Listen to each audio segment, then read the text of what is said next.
Bismillahirrahmanirrahim. Assalamualaikum warahmatullahi wabarakatuh. Innal hamdalillah nahmaduhu wa nasta'inuhu wa nastaghfiruhu wa natubu ilaih wa na'udzu billahi min syururi anfusina wa min sayyiati a'malina. May yahdihillahu fala mudhillalah wa may yudlilhu fala hadiyalah. Asyhadu an la ilaha illallah, asyhadu anna Muhammadan abduhu wa rasuluh, la nabiyya ba'da wa la rasula ba'da, amma ba'du.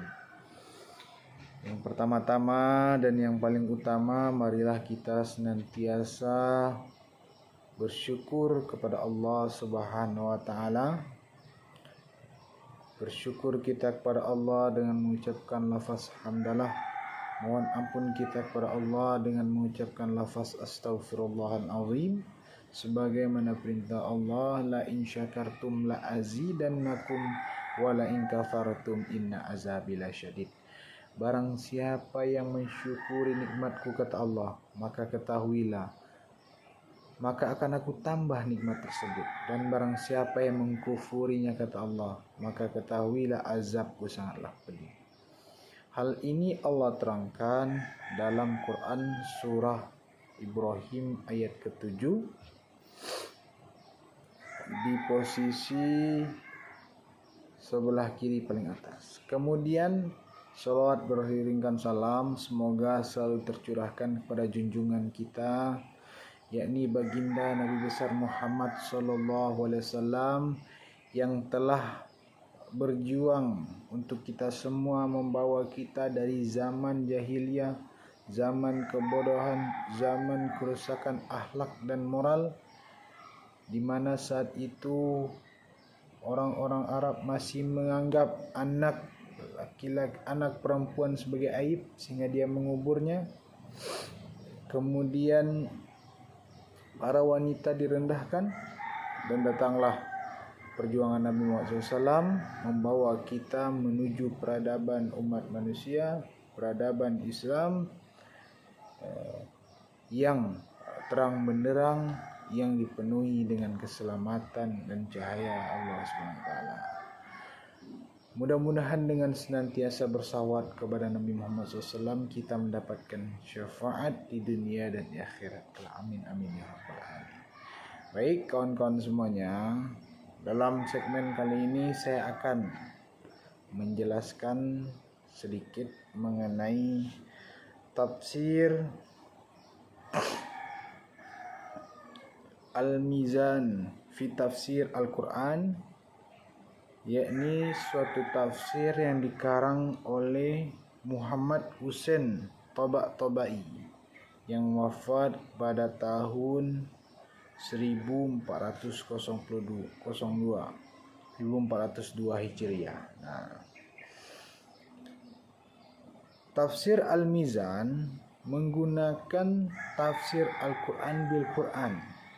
Jadi di redaksi kali ini bisa kita pahami bahwa tafsir Al-Mizan ini menafsirkan Al-Quran dengan Al-Quran. Artinya satu ayat itu dijelaskan dengan ayat yang lain. Misal ada ayat yang mengatakan bahwa ada perbuatan yang dilarang atau yang diharamkan, maka ayat yang lain menjelaskan kenapa bisa diharamkan. Artinya ada kaitan antara ayat yang satu dengan ayat yang lainnya. Itulah ciri khas dari tafsir Mizan fi Tafsir Al-Quran karya Muhammad Husain Tabatabai ini. Dia lebih mengedepankan tafsir Quran bil Quran dengan dialog filosofis dan rasional.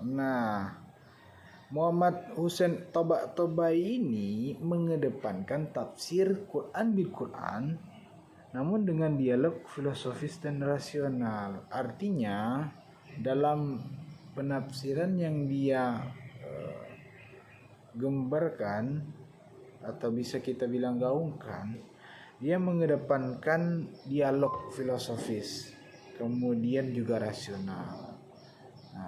Dari sana bisa kita pahami bahwa memang tafsir Al-Mizan fi Tafsir Al-Quran ini ada kecenderungan kefilsafatan yang cukup tinggi, sehingga dia menggunakan bahasa dialog filosofis dan rasional.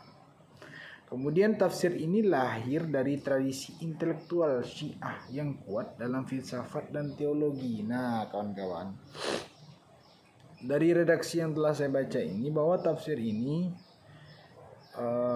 memang tafsir yang hadir atau digagas oleh para orang-orang Syiah. Dari orang-orang Syiah, dari intelektual Syiah, sehingga hadirlah tafsir ini, tafsir yang cenderung ke arah filsafat dan teologi. Nah, ternyata di zaman itu, zaman yang masih filsafat itu dinilai sangat eksis, maka timbullah tafsir Al-Mizan fi Tafsir Al-Quran ini sebagai jawaban daripada pertanyaan-pertanyaan filsafat dan seputar teologi. Makanya Muhammad Hussein At-Tabatabai ini melakukan pendekatan Al-Quran bil Quran dengan dialog filosofis dan rasional. Kemudian tafsir Al-Mizan ini sangat penting dalam dialog intra-Islam, kajian filsafat Al-Quran dan pendekatan rasional terhadap wahyu, sekaligus menunjukkan kekayaan metodologi tafsir Islam. Nah, jadi kawan-kawan sekalian, di catatan saya bahwa Al-Mizan ini mempunyai peran yang sangat penting dalam dialog intra-Islam. Kenapa? Karena dia menggunakan pendekatan yang rasional dan filosofis, sehingga kita bisa melihat suatu persoalan atau tafsiran di dalam Al-Quran dengan kacamata filsafat. Filsafat dan pendekatan rasional terhadap wahyu. Nah, inilah yang menyebabkan tafsir Al-Mizan fi Tafsir Al-Quran karya Muhammad Hussein Tabatabai ini juga dinilai penting saat itu untuk menambah wawasan atau khazanah keilmuan Islam dalam dialog intra-Islam untuk memberikan suatu pemahaman atau pemecahan masalah bagi umat hingga pada saat itu maupun saat ini. Itu sangat berguna. Nah, mungkin barangkali itulah penjelasan saya mengenai tafsir Al-Mizan fi Tafsir Al-Quran karya Muhammad Hussein At-Tabatabai yang wafat tahun 1402 Hijriah. Wassalamualaikum warahmatullahi wabarakatuh.